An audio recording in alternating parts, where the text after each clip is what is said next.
ወጥ ወንድሞች የመኖሪያ ፈቃዳቸው የተበላሸባቸው እንዲሁም በኮንትራት መጥተው ከኮንትራት ቤት ጠፍተው ለሚሰሩ ወጥ ወንድሞች ደስ የሚል ዜና ሰሞኑን እየሰማን ነው። እርግጥ ነው ትክክል ነው። ነገር ግን ማንን የሚመለከተው ነው ይህ ጉዳይ? አንዳንዴ በግርግር ይመቻል ለማደናገር የሚባል ነገር አለና እንዳትደናገሩ ረጋ ብላችሁ ስሙኝ። የሚመለከተው አንደኛ በኮንትራት ቤት በኮንትራት የሚሆን እዛ ሀገር ቪዛውን ገዝታችሁ መጣችሁ የሚሆን እዚህ ከገባችሁ በኋላ ከኮንትራት ቤት ጠፍታችሁ ስትጠፉ ግን መጀመሪያ እዛ ሀገር ስትገቡ ይዛችሁ የገባችሁበትን ፓስፖርት ከያዛችሁ ያ ፓስፖርት ድኩልያ ተመቶበታል። የዚህ ሀገር ስትገቡ የመጀመሪያ ስትገቡ የሚመታ ማህተም አለ ቦሌ ላይ መጣር ላይ እሱ የተመታበት እንዲሁም ኢጋማችሁን አብራችሁ ይዛችሁ ከሆነ የጠፋችሁት ወይንም የኢጋማውን ቁጥር ካወቃችሁት ወይም የኢጋማችሁ ኮፒ ካላችሁ ከዛውጭም እንደዙ በውጭ ምን ሰራ ኢጋማችን ለተወሰነ ጊዜ ተበላሽብን ኢጋማችን እጃችን ላይ ይሆነና የመጀመሪያው ፓስፖርት እዛ ሀገር ስንገባ እጃችን ላይ ያለ ሰውን ብቻ ነው የሚመለከተው። ያ ካለ አዲስ ከፊል ታዘጋጁና መክተብ በሲት ነው። ምንም ግርግር ያስፈልገው። እንደዚህ እንትሮች የመብራት ምናምን እንደዚህ የውሃ በየመክተቡ የሚሰድዱ የሉም። ኢጋማ ሲታደስ የሰዳድ ቤት የሚሰሩ አዲሱን ከፊል ይዛችሁ ሄዳችሁ ወይንም አዲሱ ከፊል ያብሽር ቁጥሩ ነው የሚያስፈልጋችሁ። በዛ ገራም አለው የስንት አመት ከሆነ የዛ ሁሉ ውዝፍ ገራም አለ። ያን ከፍላችሁ ወደ አዲሱ ከፊል ተናዙል ማድረግ ነው። አበቃ፣ ሌላ ነገር የለውም። ከዛው ጂ በኡምራ በዚያራ ምናምን የመጣ ይሄን አይመለከትም። እንዳትሽወዱ። አሁን ለጊዜው አሁን ላይ ያለው እኔ ብዙ ማቃቸውን በዙሪያ የሚሰሩ መረጃ ሰብስቤ ነው። ስለዚህ ከዚህ በፊት እዛ ሀገር ስትገቡ በኮንትራት ገብታችሁ ከኮንትራት ቤት ስትጠፉ ፓስፖርታችሁን ይዛችሁ የጠፋችሁ ወይም ፓስፖርታችሁንና የኢጋማ ኮፒያችሁን የኢጋማ ቁጥራችሁን አብራችሁ ይዛችሁ የጠፋችሁ ልጆች ይሄ ቻንስ እንዳያመልጣችሁ ተጠቀሙበት ነው የምለው። መልካም እንግዲህ ለሁላችንም የተሻለ ነገር አላህ ያንጣልን። ነገር ግን በግርግር እንትን እንዳትሉ ወይንም አዲስ ፓስፖርት ላላችሁ ከዚህ በፊት በቪዛ ሳትገቡ ወይ በሌላ በባህር መተን እዚህ ፓስፖርት ያወጣን ሰዎች ይሄን አይመለከትም። እንዳትደናገሩ። ረጋ ብላችሁ ሰከን ብላችሁ እስከዛሬ ተኑሩ የለም ምን ችግር አለው? ረጋ ብሎ የጊዜ ገደብ የለውም። ለዚህ ያህል ጊዜ አልተባለም። ማስተካከል ትችላላችሁ ተብሎ ነው የተፈቀደው።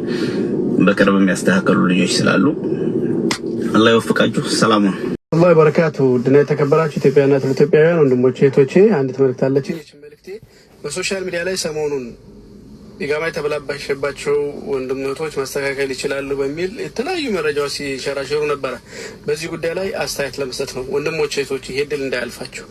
ይሄ አሁን የመጣው ድል ትክክለኛ በመንግስት የፈቀደው ስራ ስለሆነ እንደስከዛሬው በሶሻል ሚዲያ ወሬ ነው እያልን ችላ እንዳንል እኔ በትናንትናው ዕለት የማውቀው ትክክለኛ መረጃ 100% እርግጠኛ ሆኜ የምነግረው ሁለት ልጆች ትናንትናውን ጀምረው ትናንትናውን ጨርሰው ኢጋማቸውን ያስተካከሉ ልጆች አሉ።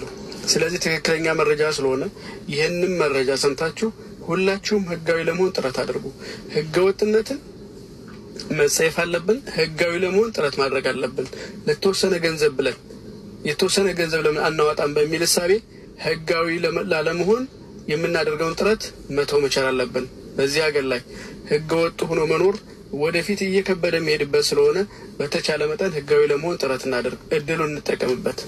እድሉ የተከፈተው አንድና አንድ ኢጋማ ላላቸው በኢጋማ ለመጡ ኢጋማቸው ለተበላሸባቸው ብቻ ነው።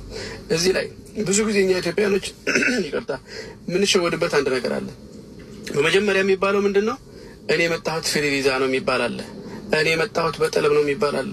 ሁላችንም የመጣነው በጠለብ ነው። ፍሪ ቪዛ የሚባለው ከሰውየው ጋር የምንነጋገር ስምምነት እንጂ ፍሪ ቪዛ የሚባል የለም። ስለዚህ ማንኛውም በኢጋማ የመጣ ሰው ሁሉ ይሄ እድል ኢጋማ ከተበላሸበት ለማስተካከል እድሉ ክፍት ነው።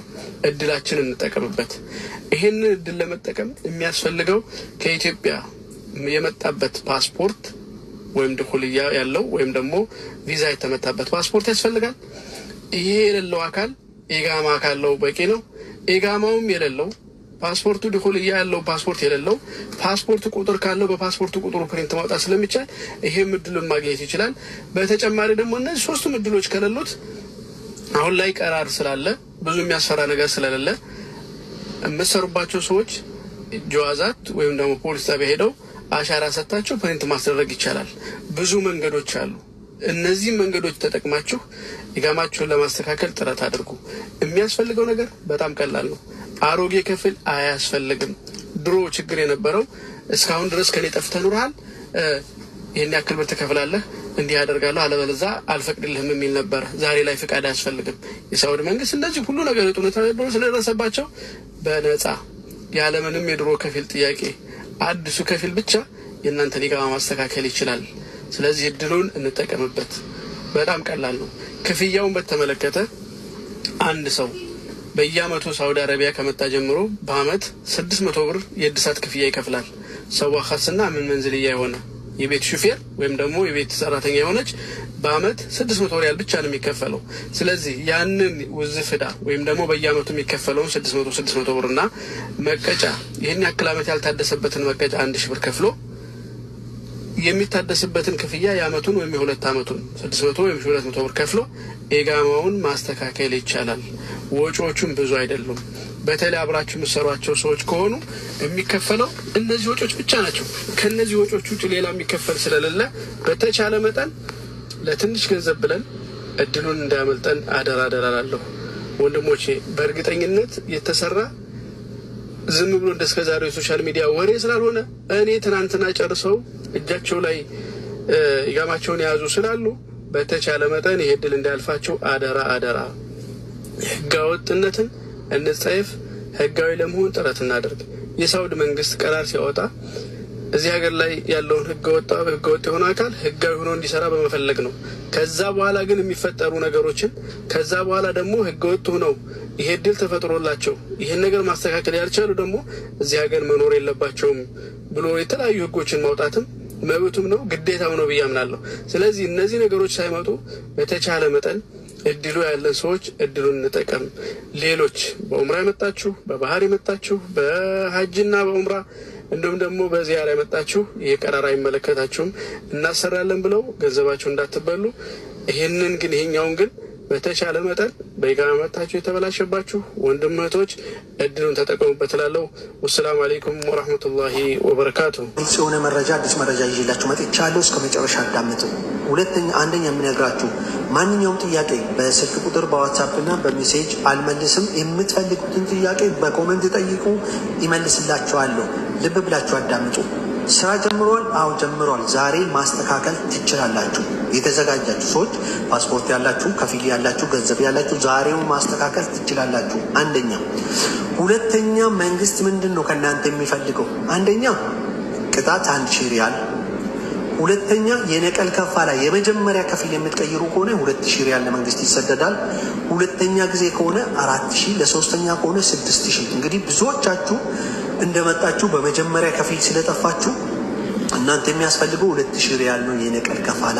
በሶስተኛ የሚያስፈልገው ለምሳሌ እዚህ ሀገር ከጠፋችሁ 10 አመት ከሆነ በየአመቱ 600 ሪያል ኢቃማ የሚጀደድበት 6000 ሪያል መንግስት ከእናንተ ይፈልጋል።